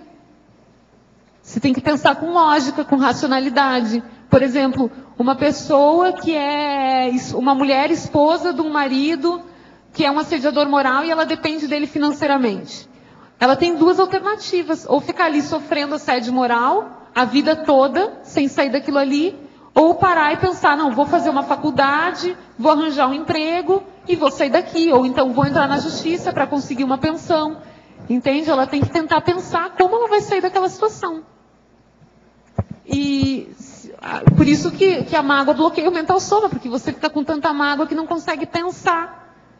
E o efeito do pedido de desculpas, é esse que você perguntou? O efeito do perdão no fim do ciclo persecutório. Isso. É isso. Eu gosto muito de uma definição que eu li uma vez de compaixão, né? Que compaixão é entender a paixão no outro. Então, entende as coisas. E aí você resolve. Aí você não fica com raiva. Por exemplo, se meu gatinho arranha meu sofá, eu não fico com raiva do meu gatinho. Ele é um gatinho. É da natureza dele arranhar as coisas. Parabéns pelo Quando verbete. você entende, você perdoa. Professor Valdo, eu não sei, eu cheguei um pouquinho depois, eu não sei se o senhor falou a respeito do seu verbete hoje. Eu gostaria de questionar aqui a página 33, a conclusão, onde o senhor explica os dicionários. Pode falar. Então, o senhor elencou aqui uma listagem, né, de dicionários. Esses dicionários, a ideia original surgiu a partir do primeiro dicionário que o senhor iniciou. Como foi a ideia original dessa listagem dos dicionários e a partir da onde ela se originou? Isso aqui é estudo da lexicologia, né? Sim. Nós estamos fazendo a neolexicologia. Ok. O que é que você não entendeu? Bom, o senhor está fazendo um dicionário de argumentos. Sim. Certo? E esse dicionário de argumentos, aonde ele se encaixa aqui? Como é que... Em todos os Tudo itens. isso aqui é sinônimo do dicionário de Em argumentos do todos os professor itens se Valdo, que encaixa. ele está escrevendo. Está escrito Ele na é de argumentologia. argumento. Aqui nós estamos dando. Eu vou ler para você a conclusão. Tá. A partir dos 7 sinônimos listados aqui, repetidos na mesma ordem alfabética, aqui que a gente já falou atrás, listamos como exemplo 3 verbetes correspondentes a cada âmbito argumentativo básico. Dicionário de critérios evolutivos. Autocosmoeticologia, autodesafiologia, autoespertologia. Você não acha que essas 3 logias aí são evolutivas? Sim. Então veja. E outra coisa, você não vai encontrar essas coisas em dicionário. Então é um neoléxico, é um dicionário novo. Estou falando uma opção de coisa nova aqui. Dicionário de debates conscienciológicos. Colaboraciologia, heterocriticologia, heteroconscienciometrologia. Tá. Você não acha que tudo é de debate, de discussão? Sim. E por aí vai. Agora, ó, tem um erro aqui que eu deixei que ninguém falou. Nem o João Paulo não viu. Aonde? O último lá, que está no G, dicionário teático, está Omni Mini Pesquisologia, Quadri Interassistenciologia. E está tenepsologia. Não é tenepsologia, é cosmoconscienciologia. Eu deixei, quando eu já tinha escrito, e não mudei. Porque tenepsologia está no dicionário tarístico. Está repetido. Eu não repito, eu não preciso repetir itens aí. Então isso aí é um dos erros que tem aí dentro. Foi o único que eu achei aqui até agora. Hein? É cosmoconscienciologia. Que esse é teático, né? Da teoria e da prática, da consciência. Professor. Mais avançado. E esse não foi falado aí, em parte nenhuma, do jeito que nós estamos falando. Está repetido, porque já tinham tenepsologia. Né? Entende? Complementando essa... Agora, eu não sei se a Fafá entendeu aí. Não, eu ainda estou querendo um pouquinho mais de explicação. Alguém quer explicar para a Fafá? Vamos lá, gente. Quem é que quer explicar? Eu até ia questionar, professor. Você não quer explicar, você... A ideia aqui é que esse dicionário de argumentos, a abrangência dele é muito maior do que um dicionário convencional, por isso a neolexicologia. E aí, se você pegar, por exemplo, o índice desse dicionário, você vai encontrar neoverbetes de diversas especialidades, que é o que ele coloca aqui. Por exemplo, critérios evolutivos. Você pode encaixar vários verbetes como sendo orientadores ou detalhadores dos critérios evolutivos. Alguns enfocam um processo de debate, por exemplo, outros de evidências da conscienciologia e assim por diante. Então, na realidade, é um dicionário complexo cosmovisiológico em função dessas múltiplas abordagens de diversas áreas, não só da conscienciologia, mas de diversas áreas evolutivas, né, de modo geral. Por exemplo, a letra E. Se você quiser estudar só os vocábulos sesquipedais, você tem vários verbetes, várias abordagens que vão enfocar essa questão. E aí ele botou pelo menos 3 exemplos de cada, mas existem muito mais, né, do que isso. É só para dar uma ideia das possibilidades de consulta, eu acho. Então seriam como se fossem separações ou algum tipo de classificação? Sim. Ainda tem outra coisa. Na argumentação está tudo na base de grama. Evoluciograma, argumentograma, evidenciograma, serenograma, mega vocabulograma, interassistenciograma e pragmaticograma. Para mostrar que é muito maior ainda. Ok. Então você veja, a argumentação aqui não é a mesma coisa da conclusão. A conclusão está enfocando a argumentação. A intenção aí foi essa. Não sei se ficou clara a situação. Professor Valdo, torna mais didático. Ali no dicionário teático da conscienciologia, na página 33 embaixo, o senhor pode explicar a quadri-interassistenciologia? A quadri-interassistenciologia. Isso eu já tenho lá, um verbete. Teria que trazer o verbete para expor tudo, que o negócio é complexo. Tem um verbete no dicionário, quadri-interassistenciologia. A interassistenciologia, 4 tipos, que tem básico. Mas isso eu tenho que trazer. Tá certo? Aqui está cheio tem muita coisa nova nesse dicionário. Em tese, em percentual, pelo texto, o dicionário tem mais coisa nova do que a enciclopédia. Você tem uma ideia? Entende? E há muita repetição, mesmo assim. É o jeito. Para clarear mais. Agora, tudo é um caso de ciclo persecutório. Eu estou perseguindo o leitor, o lexicólogo, você está entendendo? O consulente do dicionário. Estou tentando persegui-lo. Lá eu dirijo muita palavra a quem está lendo o dicionário. Tem muita coisa assim nos verbetes. Quero aproveitar e fazer uma outra pergunta para a Tamara. Ali na patologia, na penúltima linha, você poderia falar sobre a psicologia da vítima, contrapondo também a psicologia do algoz, fazendo um paralelo entre os dois? É o que eu já falei, né? Da psicologia da vítima, é a intraconsciencialidade. E do algoz, como seria? O algoz, ele internalizou que o outro é mau e que ele tem que detonar com o outro. A vítima, na verdade, ela internalizou a mesma coisa. Só que ela se vitimiza porque ela ainda acha que se vitimizando ela vai resolver alguma coisa, ou ela não acha que consegue sair da vitimização, ela não percebe o que ela pode fazer para sair da vitimização. Tamara, patologia, terceira linha, de cima para baixo. O estrategismo anticosmoético. Dá para aprofundar um pouquinho? Por exemplo, o livro do Maquiavel, né? De certa forma, ele mostra, como é que é? O príncipe do Maquiavel, né? De certa forma, ele mostra o estrategismo anticosmoético. Você usa a estratégia para fazer o mal para o outro, para detonar, para invadir terras, para invadir... lutar por poder, posição e posse. E me chamou muita atenção, acho que foi ano passado, que esteve na lista dos livros mais vendidos da revista Veja, A Arte da Guerra, do Sun Tzu. Então, por que as pessoas querem tanto ler A Arte da Guerra? E aí, depois veio A Arte da Guerra para Administradores. Aí você vê as teorias da administração embasadas em técnicas de guerra. E aí a gente tem que trabalhar para sobreviver, mas o trabalho é uma guerra. Poxa, quer dizer que para você sobreviver você tem que fazer guerra? Tem uma guerra que daqui a pouco você vai ter que pôr nessa listagem. Você escreveu aqui a guerra dos 100 anos, depois a guerra dos 30 anos. A guerra entre Israel e Palestina tem quantos anos? Pois é. Ela já está no meio dessas duas. Então já é a guerra dos 60 e lá vai fumaça. É que o problema é que eu acho que os palestinos são muito eles estão vítimas ainda, vitimizados. Né? Eles não vitimizaram. Não, aqui eu botei quem vitimou e quem tanques. vitimizou. Aqui, muito pouco. Eles só se defendem. Eles jogam papel, rolo de papel, eles fazem e jogam nos tanques. Eles não se vingaram, entende? Por isso que eu não coloquei de criança, aqui. Não é brincadeira mortal. Sem noção. De criança. Eu não coloquei aqui porque eles não é um ciclo. Eles não se levantaram, eles não se vingaram, eles não resolveram.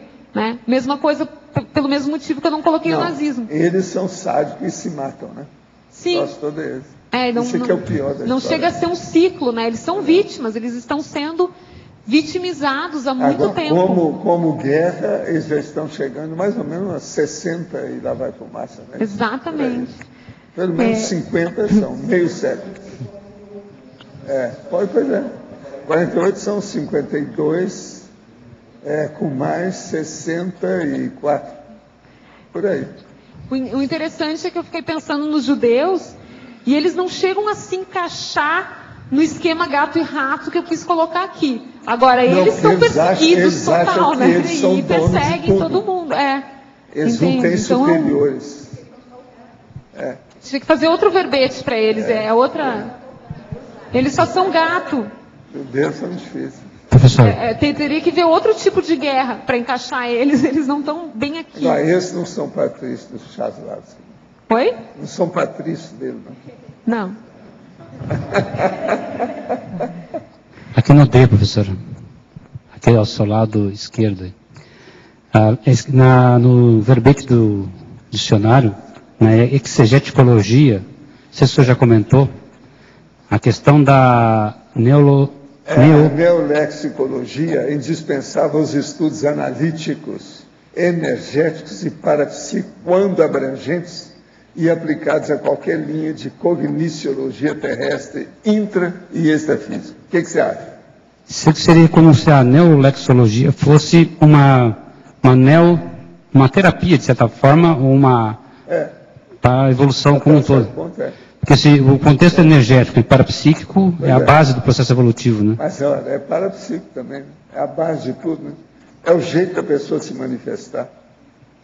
Então, o dicionário, ele vem com essa demanda, ele vem atender essa demanda de ampliar o neoléxico. Enfatizar isso, destaca essa realidade, para chamar a atenção.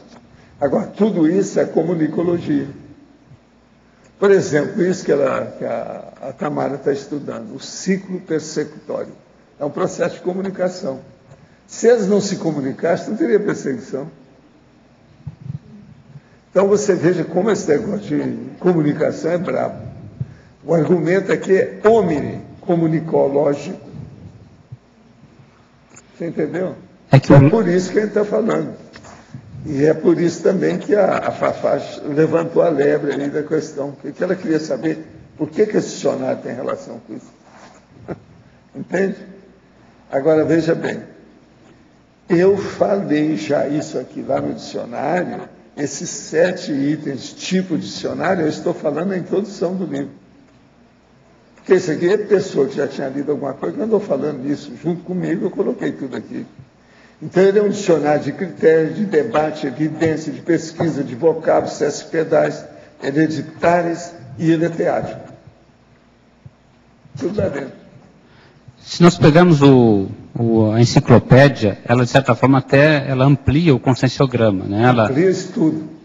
Mas agora, por exemplo, ela não estuda lá, os verbetes não estudam assim, pontualmente, com raio laser, vamos dizer, pensando um determinado assunto, ele não ataca o interior daquilo.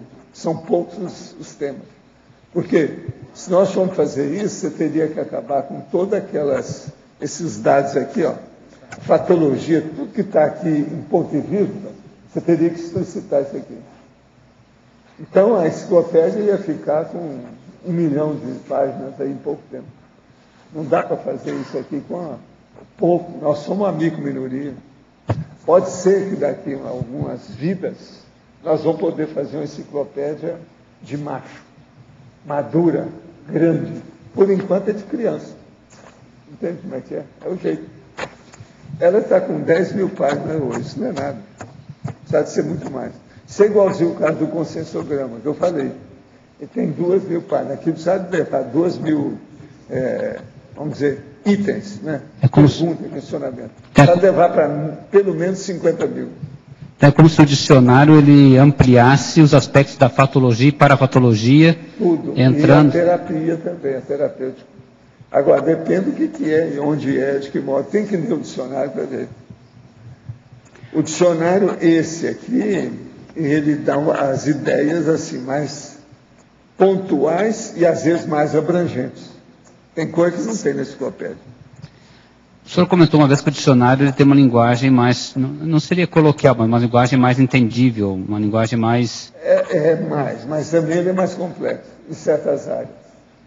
Porque tem muito dado, muita coisa para se falar, né? Você olha só aí, ó, logo no início, olha a introdução, eu vou ler a introdução. A neolexicologia é a ciência aplicada aos estudos específicos, sistemáticos, teáticos ou pesquisas de vivência dos dicionários, ou da lexicologia. Agora, entre parênteses, lexografologia ou lexometrologia. No caso, avançada, ao modo das técnicas estilísticas, normas paramatemáticas e da filosofia redacional, empregadas nesse dicionário de argumentos da Conscienciologia. E nós estamos usando essas paramatemáticas e a filosofia redacional. E as técnicas estilísticas são mais avançadas ainda do que na enciclopédia. Você olha que aqui, ó, todos esses aqui têm elementos destacáveis em todas as divisões. Olha só, elementos destacáveis. Neolexicologia, ciência, lexicologia, todos esses aqui.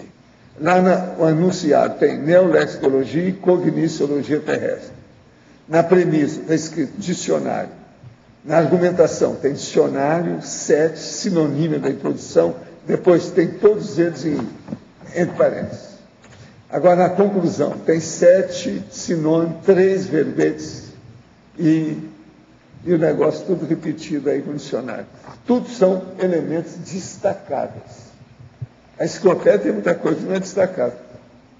Agora, o que destaca nela é que tem pequenas sentenças com ponto e vírgula, sem explicitação. A gente só fala que aquilo existe. Mas você não entrou no detalhe. Por isso que o povo tudo pergunta. Não sei, a gente poderia dizer que a enciclopédia está mais para conscienciometria, enquanto o dicionário está mais para consciencioterapia? Ou não dá para dizer isso? Não. Os dois estão em ambos. Depende de como é que você vai abordar. Os dois estão nas duas linhas aí. Todos os dois. Professor. Agora, o que eu quero no dicionário é colocar meus processos também pessoais, que foi isso que eles indicaram que eu falasse as coisas do Zé. Então tem muito problema. É o segundo livro que eu ponho alguma coisa mais autobiográfica. O primeiro foi Projeções da Consciência. E agora vai ter esse. Esse aí eu estou falando muita coisa minha. Eu dou exemplo através de mim. Quer dizer, eu estou bancando a cobaia. Estou pouco ligando o que é que o povo vai abordar isso aí. Muito embora eu quero que façam heterocrítica para a gente aprender. Para mim vai ser bom. Eu estou me expondo. Estou colocando o peito aberto para receber bala. Vamos ver o que vai dar. É a casa de vidro, telhado de vidro. Vamos ver o que vai dar. Por quê? Qualquer heterocrítica é muito boa para a gente poder aprofundar mais no assunto. Sempre vai ajudar.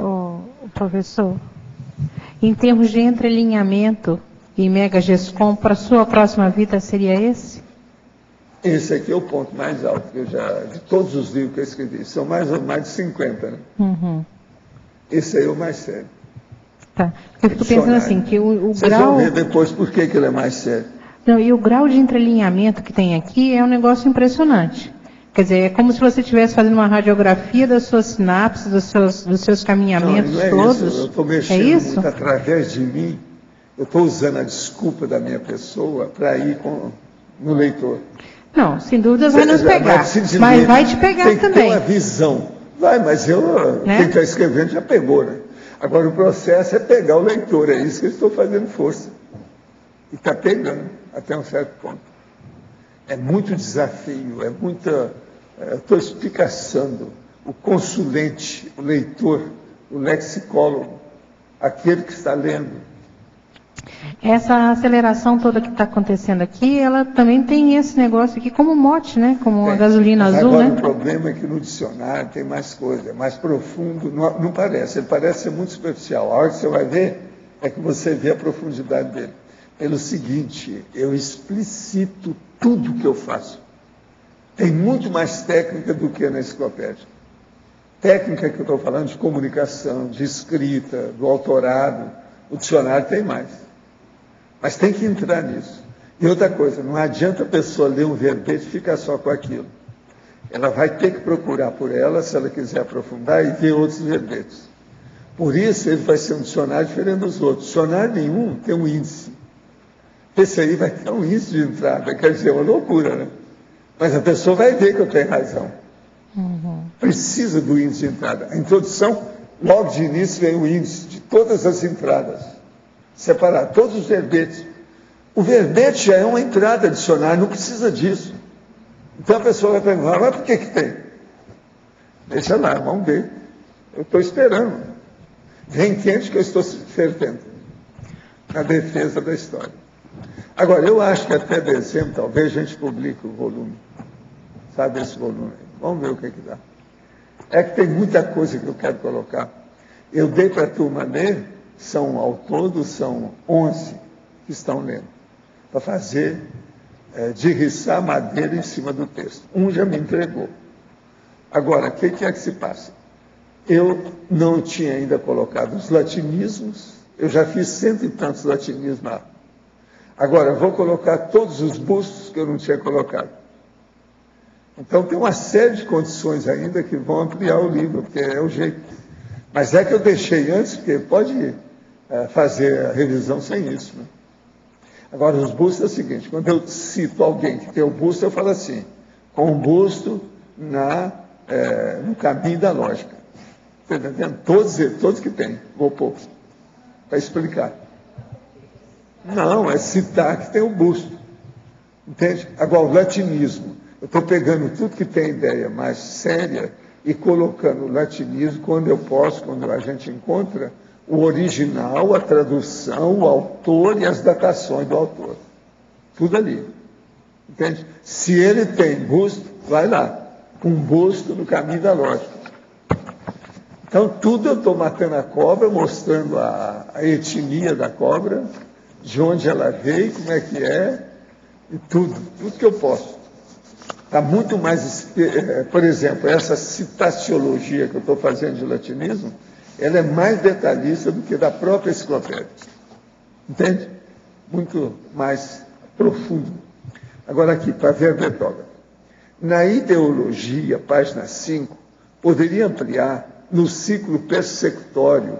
Não raro o ódio é alimentado por ideias generalizando os trafares de indivíduos a todos os componentes do grupo. É o problema da cultura. Essa definição de ideologia eu retirei do livro do Terry Eagleton, O que é ideologia. E é justamente isso. Você diz, por exemplo, que todo índio é preguiçoso. Você diz que todo o gaúcho é bélico. Enfim, isso é ideologia. Não, tem muito gaúcho que não é. Tem uma ou duas exceções, não é isso? Eu, por exemplo, não sou. Tem gaúcho lá em cima, hein? Precisa ter cuidado com isso. Hein? Agora aqui, a verbetógrafa. Qual a sua opinião sobre as profissões de policiais e de lutadores de MMA, ou vale tudo em relação ao seu verbete? Olha, o policial nós necessitamos, né? Ele é um profissional necessário na nossa sociedade, mas nós não precisamos de lutadores de MMA. Eles só estão lá lutando para o entretenimento, e isso eu acho bem complicado. Realizei 2 interrupções de gravidez. Na minha terra o nome é aborto, tá, gente? Um aos 20 e outro aos 45 anos. Ambos por imaturidade consciencial. Diante disso, posso me considerar reciclante existencial? Bolas! Ainda pergunta. Como limpar e prosseguir a ProEx? Olha, o problema aí é o seguinte, você teve filhos depois disso? Que às vezes, com os filhos, já houve ressarcimento de alguma coisa, né? Aí tem que examinar. Agora, você reciclante, mais do que reciclante, né? Duplamente reciclante. Né? Agora aqui, eu e meus filhos passamos pela 4ª audiência trabalhista em São Bento do Sul, Santa Catarina, para que o irmão de meu marido, presidente da instituição, cumprisse com sua parte em acertar o salário acordado e contribuir ao INSS, pois meu marido prestava serviço para a empresa. Porém, quando meu marido começou a ter complicações de sua saúde, a empresa o dispensou, enviando-o para dessomar em casa, sem prestar assistência a nenhum de nós. Nesse sentido, foi sugerido abrir processo trabalhista para melhor esclarecer e fazer acordo, pois precisamos receber a pensão pós-morte para quitar dívidas financeiras assumidas. No entanto, o irmão alega que não deve nada. Isso pode ser considerado ciclo persecutório? Qual a melhor forma de resolver isso sem ser conivente com a corrupção? Eu arranjaria um bom advogado e abriria um processo. E eu assino também embaixo isso. Está perfeito. Isso aí é caso de advocacia, caso de tribunal. Não interessa ser irmão. Gostaria de indicar 2 filmes para a filmografia do Verbete. É com você. O Coração Valente e a Batalha de Argel, onde se mostra os processos de conquista por territórios e ideais.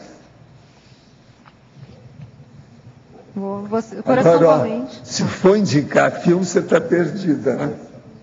Porque o que tem de besteira em filme, nós estamos perdidos. É verdade ou não? É demais. Tem paciência.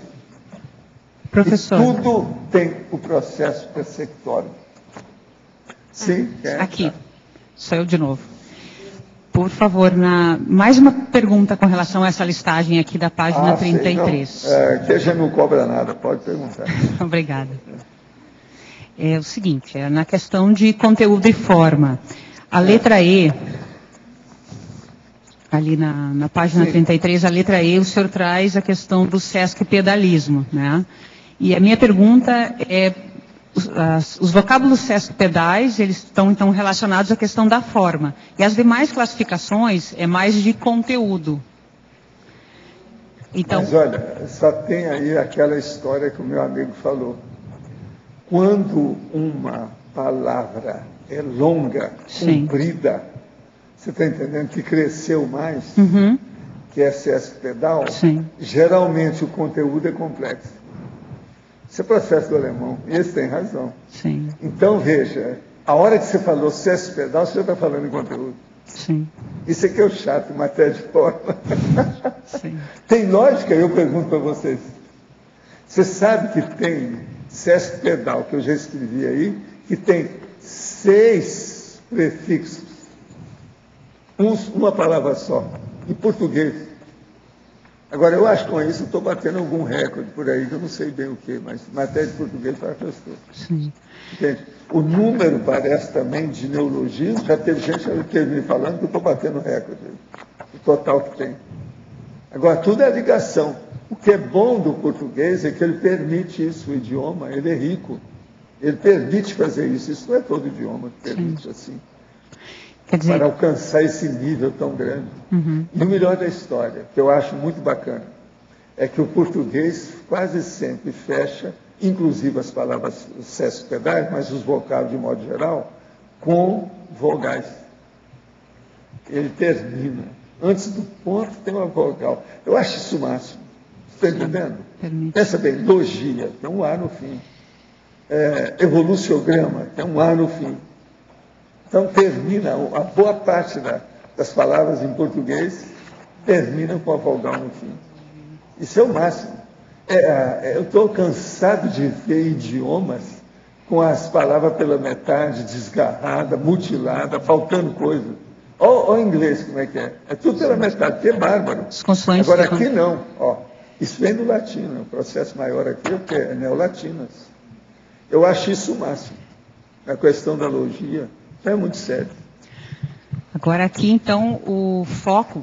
acontecer. Você entendeu aqui, então? Entendi. Então, por exemplo, o vocábulo Sesc Pedais aqui, não precisa estar expondo. que o processo mais sério é conteudístico. Entende? É só olhar. Por si só, a forma Você pega já... aí uma palavra cespedal. Por exemplo, logo aqui embaixo tem uma, né? Interassistenciograma. Deixa eu ver. 1, 2, 3, 4, 5, 6, 7, 8, 9. Não, essa tem 9. Não chega a ser. Mas a interassistenciologia deve ter. Deixa eu ver aqui em cima. 1, 2, 3, 4, 5, 6, 7, 8, 9. Também não. Tem muito. Agora essa. 1, 2, 3, 4, 5, 6, 7, 8. Tem 8 e 9, tem muito. Se de ver aqui, porque nós não marcamos aqui as céspedais. As céspedais que eu estou falando, as oficiais, que são de 10 em diante. Você está entendendo? Hein?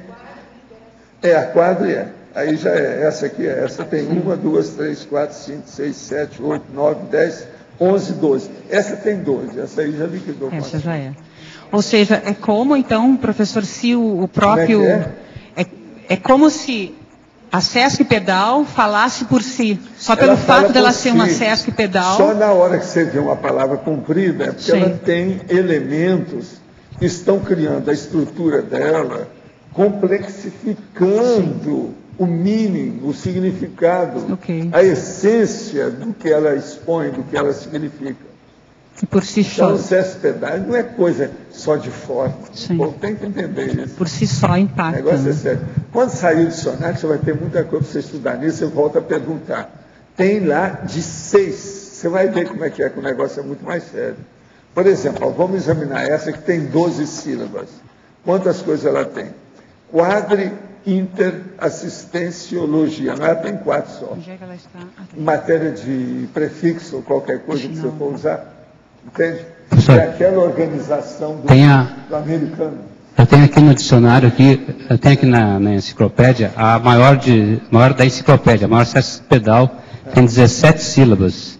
É socio-psiconeuroendocrino-imunologia. Mas essa aí é por causa da medicina. A medicina tem uma opção de cespedal.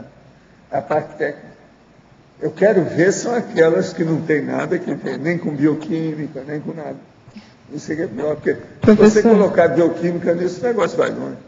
Professor, sem nenhuma pergunta, mas eu queria agradecer pelo presente, por essa, que vai ser muito valioso para que eu continue escrevendo. Acabou de me ser entregue. Isso aqui para mim é algo assim, é uma preciosidade, que vai ser lido, vai ser estudado. Tá bom.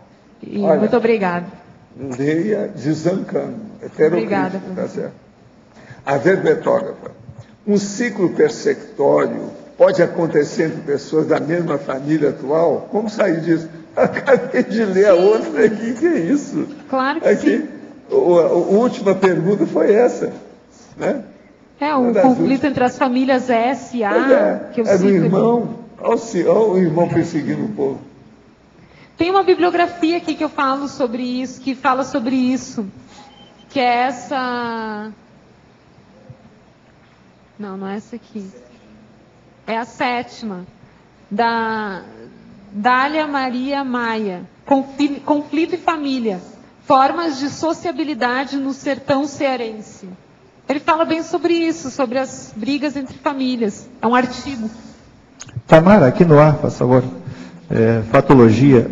Ali na última linha, você fala crença na redenção pela vitimização. Você se refere ao autoflagelo ou tem mais alguma coisa? Ou outros exemplos que posso citar? Nas duas coisas, né? A pessoa que acha que nem a pessoa que acha que sendo vítima, ela vai mostrar o algoz. Isso é uma crença. Ela acha que se vitimizando, ela vai revelar o algoz. E aí ela se vitimiza para isso. Só que isso às vezes não funciona. O cara que se deixa bater... E por aí vai. Isso. A lógica hegeliana, né, Alexandre, é mais ou menos isso, de achar que do senhor e do escravo, que acha que o senhor, né, a lógica hegeliana do senhor e do escravo, que acha que o senhor, de tanto bater no escravo e fazer mal para o escravo, e o escravo de tanto ser submisso, a submissão do escravo vai ensinar o senhor a não ser mais senhor, vai ensinar para o escravo a libertação, né? Isso é um absurdo. Tamara, aqui na página 3, legislogia, você falou da lei de Drácon. Você poderia falar sobre as leis de Drácon, segundo item da legislogia? É daí que surgiu, né? Drácon foi um legislador grego, né? E daí que as leis para ele eram aquela coisa como se fosse lei de Talião, né? Ele não criou a lei de Talião, mas é como se fosse isso, né? Punir severamente os erros. E aí daí que surgiu a expressão draconiano, né?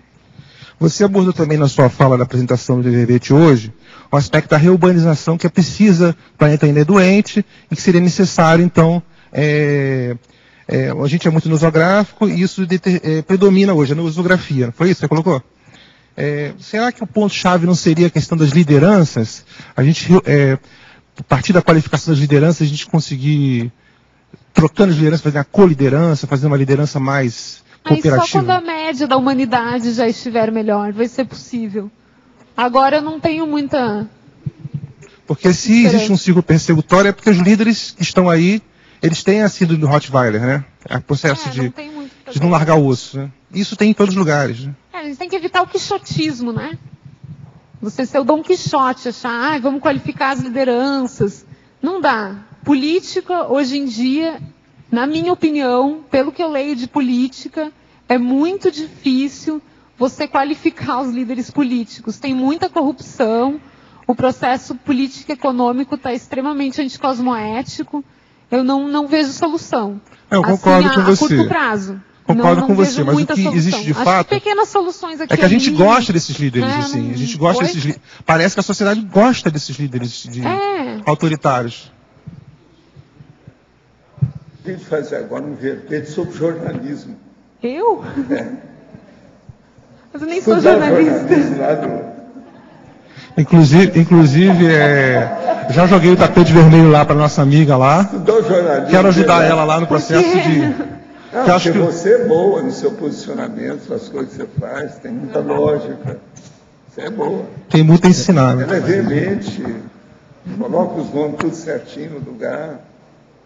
Tamara, faz favor aqui. E os 200 verbetes? Você vai ter que fazer 200 pelo menos. Pô, mas daí como é que eu vou fazer o livro? Não, o livro é outra coisa, eu estou falando verbete. Ah, bom. Dá para transformar depois todos os verbetes num livro? Aí é com você. Não dá.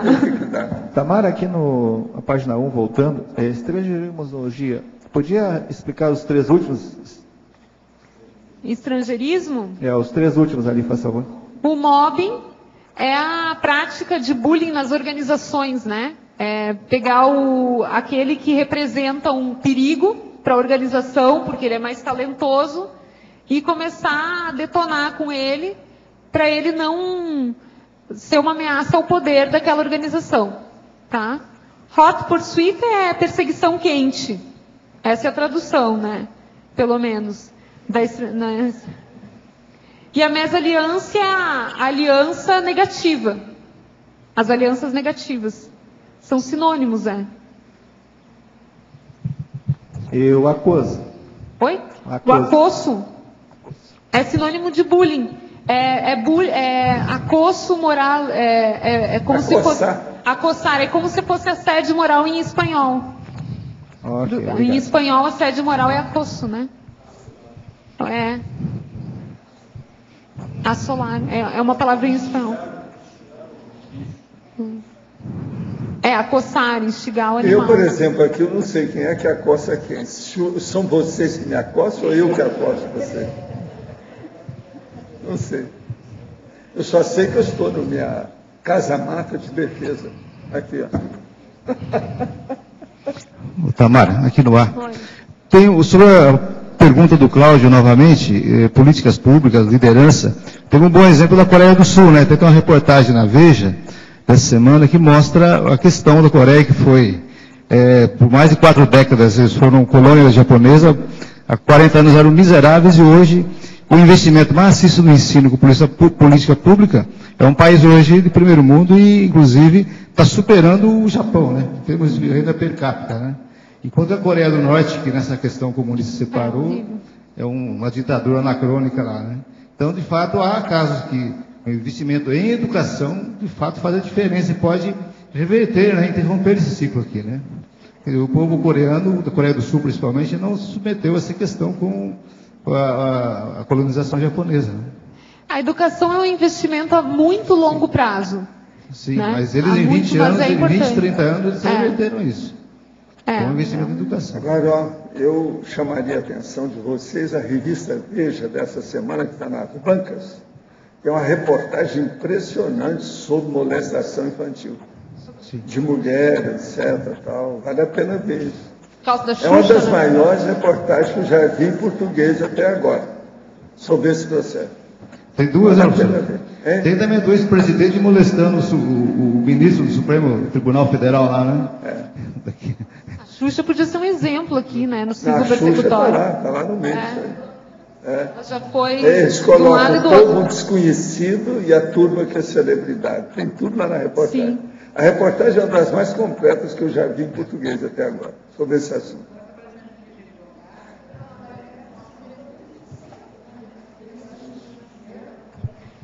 Eu estava vendo na Folha de São Paulo, saiu lá um artigo dizendo que aumentou 30% denúncia de crianças com abuso infantil depois que a Xuxa foi na televisão e falou o depoimento dela. Foi combatido, algumas pessoas acharam isso, aquilo, outro.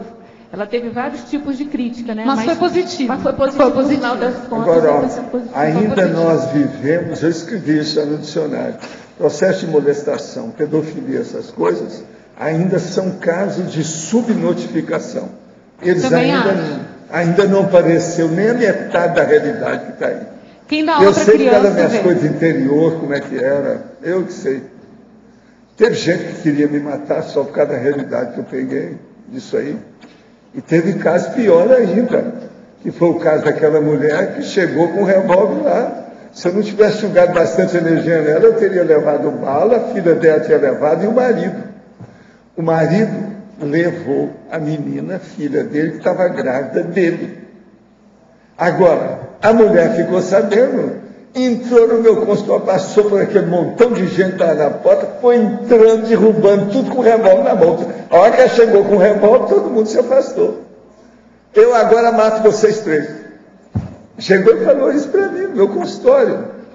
Agora eu falei assim, não, vamos com calma, não é bem assim. Joguei energia nela, etc. Me dá essa arma aqui, isso é bobagem, vamos conversar. E consegui segurar. Agora, você há de ver só o olhar da mulher para o marido e para a filha. O que é engraçado é que ela tinha raiva dos dois. Então veja, como é que fica um negócio desse? Eu vi isso. Você está entendendo? Senti, passei por essa. Agora, o melhor da história é que naquela ocasião eu tinha lá o Ica, que era o meu enfermeiro oficial, que olhava tudo, vivia lá para o meu trabalho, né? E ele na hora não estava lá, ele não viu nada disso. Eu falei assim, o Ica, você perdeu o melhor do drama. Senão ele seria 4, em vez de 3. Está entendendo? Agora, a moça realmente estava grávida. A situação estava precária, o negócio não era fácil.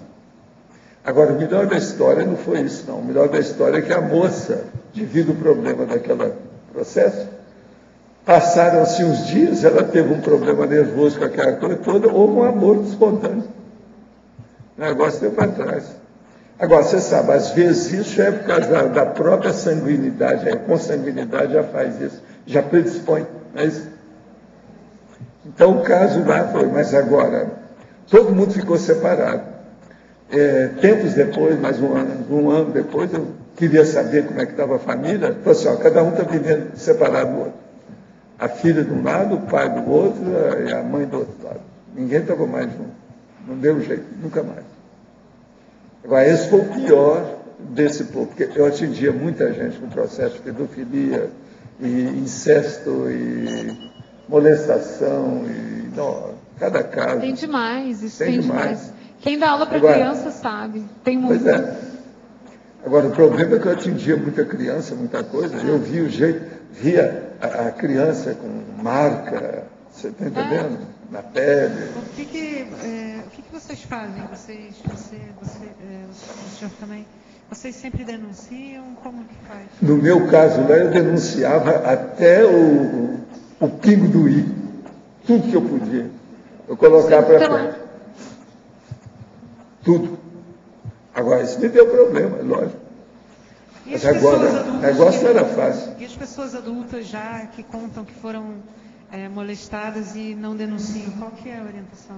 Não, aí é preciso ver cada caso, como é que está o caso naquela ocasião. Quantos anos depois da situação toda, é preciso examinar, né? Cada caso tem que ver. Olha, só para você ter uma ideia, recentemente, num dia só, eu atendi 6 mulheres que foram vítimas da infância. Das 6, só uma que estava bem. Essa já estava falando a coisa, mas por cima, já sobrepairava o processo. As outras 5 estavam com problema, vieram falar comigo aqui. Veja bem, tudo adulta. Agora, no interior, o negócio era muito mais sério. Eu pegava as coisas por causa das crianças, eu via o jeito e sabia que era. A criança, quando ela fica reprimida, você vê que ela está com medo, não olha nos olhando. olhos. Às vezes não tinha lá quem era o cara da família nem nada, mas ela ficava olhando para a porta, com medo que poderia aparecer. Isso é terrível. Eu vi isso tudo desde menino. Eu vi muita gente nesse processo. Não era fácil. Agora, hoje, eu ainda acho que é subnotificada. As notificações ainda não tem assim, 80% dos casos de modo algum, não chega nem a 50, meu Deus. É pouco. Agora, eu vi essas coisas todas, gente, na minha terra, inclusive com padre, processo da Igreja Católica, por isso que é que o povo tudo era contra a igreja por causa desse negócio todo, era muito problema nesse sentido. Minha mãe sempre dizia para não chegar perto de homem. Pois é. Isso, e ela estava certa? Tá certo. Ela estava certa. Quando eu era criança, ela me ajudou muito nesse aspecto, né? E mas de padre, ela dizia para não chegar perto. O problema todo é o seguinte: o Mário Palmério estudava no colégio diocesano, quando rapaz. Colégio diocesano dos irmãos lá diocesano, tipo marista. Agora, o que se passa? Ele viu o problema de pedofilia dos padres. Ele chegou no pátio, junto com o povo dele, pôs a mão para cima assim: eu vou fundar aqui uma escola para derrubar esse colégio diocesano. Ele era rapaz. Quando ele cresceu, ele arranjou dinheiro com Getúlio Vargas, começou o colégio do Triângulo Mineiro, foi aí que eu entrei para ajudar. Hoje é uma universidade. O colégio diocesano sumiu praticamente. É ação política, todo o valor. Né? Agora, ele não podia falar, porque ele se tornou político, deputado federal, foi deputado federal 3 vezes, depois embaixador aqui no Paraguai, essa coisa. Ele não podia falar isso, né? Mas isso todo mundo sabia, os colegas dele também. Entende? Foi uma promessa que ele fez e cumpriu. Rapaz, ele era adolescente na ocasião. Ele ficou indignado com o que os padres faziam. Os padres só davam nota com o menino que era subserviente aos problemas dele. Uma coisa horrível. Isso eu vi. Eles pegam os mais pobres, né? Os mais ricos não. Tinha isso. Não, porque lá tinha a opção de coisa. Os mais ignorantes, os que tinham menos instrução em casa, mais pobres. Não, eles escondiam tudo, né? O negócio é o acobertamento. Agora, ó, eu espero os 200 vermelhos, tá certo? Obrigada. E os nossos comerciais, por favor. Obrigada. As pontuações da tertúlia de hoje foram 64 assinaturas no livro de presença, 30 perguntas presenciais e 10 perguntas respondidas online. Hoje temos 3 recados. Limar, a primeira Jornada Internacional de Conscienciometrologia. Sandra, curso Fundamentos da Conviviologia. E Laisa, 8ª semana da Invexis. E antes, Eliana vai falar sobre os amigos da enciclopédia. Boa tarde. Olha, o programa Amigos da Enciclopédia continua de braços abertos esperando por vocês. Vocês que tiveram assinatura vencida e ainda não renovaram, que a quantidade de pessoas é grande, infelizmente, a gente está aguardando por vocês. E você que ainda não é amigo da Enciclopédia, não perca essa oportunidade. Participe dessa mega GESCOM, desse processo importantíssimo que é a Enciclopédia da Conscienciologia. E o programa Amigos também é responsável pela manutenção, por exemplo, dessa estrutura aqui, o tertuliário. Então, a tertúlia que você assiste de casa, o verbete que você recebe todo dia gratuitamente, isto tudo é pago, mantido por vocês que são amigos. Então, venha fazer parte desse time. Entre em contato com o CAEC, pelos telefones do CIAEC ou passe na recepção aqui do CIAEC e faça a sua assinatura. Hoje, agora, já. Obrigada. Boa tarde. Nós da equipe da Conscius gostaríamos de convidá-lo, pesquisadora da Conscienciologia, seja de qual especialidade você esteja trabalhando mais empenhadamente, a compartilhar conosco as suas experiências e o nosso laboratório, que na primeira jornada internacional de conscienciometrologia, que acontecerá aqui em Foz do Iguaçu, de 6 a 8 de julho. Então, nós queremos muito contribuir com a sua pesquisa a partir da explanação dos nossos resultados, das nossas autopesquisas. Então, informações e inscrições, recepção do CIAEC ou pelo fone 45-3525-2652. Participem!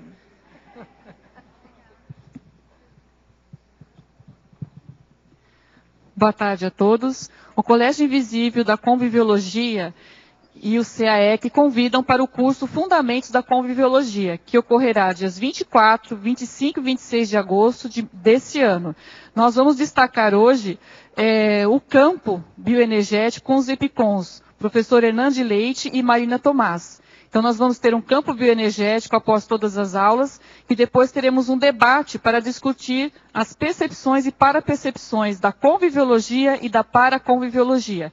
Então, os interessados procurem a recepção do CIAEC, pelo telefone também, 3525-2652, o prefixo 45, ou também pelo e-mail caec@caec.org. Lembre-se que o curso começa a partir da sua inscrição. Obrigada e boa tarde. Boa tarde. A Sinvex, o CIAEC e a IAC tem um convite muito especial para fazer para todos vocês, que é a 8ª semana da Invexis. Tradicionalmente, em julho, a Sinvex organiza uma série de eventos que oportuniza ao interessado na aplicação da técnica da Invex, no inversor existencial, ou no interessado em estudar a inversão existencial, a aprofundar temas específicos dessa especialidade. Então, durante 7 dias, em um único lugar, que é aqui em Foz do Iguaçu, nós aprofundamos a inteligência evolutiva na prática, aplicada à evolução. Este ano, o nosso evento âncora é o 10º Sinvex, que é o Congresso Internacional de Inversão Existencial, o primeiro congresso na Conscienciologia, que chega na 10ª edição, então isso é um grande pioneirismo para a Conscienciologia, especialmente para a Invex. E dentro desse congresso nós temos algumas participações especiais que merecem destaque. Nós teremos neste congresso a participação do professor Valdo Vieira, com a apresentação de 2 verbetes inéditos, um chamado Invexoprofilaxia e o outro Pandeirologia, que acontecerá aqui no Tertuliário, no dia 16 de julho. Além disso, nós teremos um talk show com o professor Marcelo da Luz, autor do livro Onde a Religião Termina. Teremos também um fly-in com a professora Mabel Teles e o professor Flávio Bononato, tendo como foco um objeto que estará dentro do laboratório serenário no campus de Invexologia. Teremos também oficinas de Max Planejamento, uma mesa de debates sobre planejamento da GESCOM invexológica, com 6 autores inversores e o mediador também autor de livro conscienciológico. Teremos uma visita ao campus de Invexologia e um concurso cultural Invex Videográfica, que tem o seu regulamento no site da Sinvex, www.sinvex.org/concurso cultural. Além disso, do 10º Sinvex, nós temos 2 eventos, um em parceria com a IAC, chamado Atacagismo Assistencial Teático. Os professores desse curso são os professores Wagner Alegrete e Nancy Trivelato. Esse evento vai acontecer no dia 15 de julho. Teremos também um curso de campo chamado Campo Assistencial Holossomático, que ocorrerá dia 21 e 22 de julho, aqui no Salão das Dinâmicas do CIAEC. Para você se inscrever neste evento, você pode entrar em contato com a Sinvex através do e-mail cursos@sinvex.org ou diretamente na recepção do CIAEC, 45 3525 2652 e caec@caec.org. Obrigada. O verbete eleito para amanhã é Continuidade Interassistencial, especialidade Interassistenciologia. Autora, professora Eliana Schianti. Obrigada e boa tarde a todos.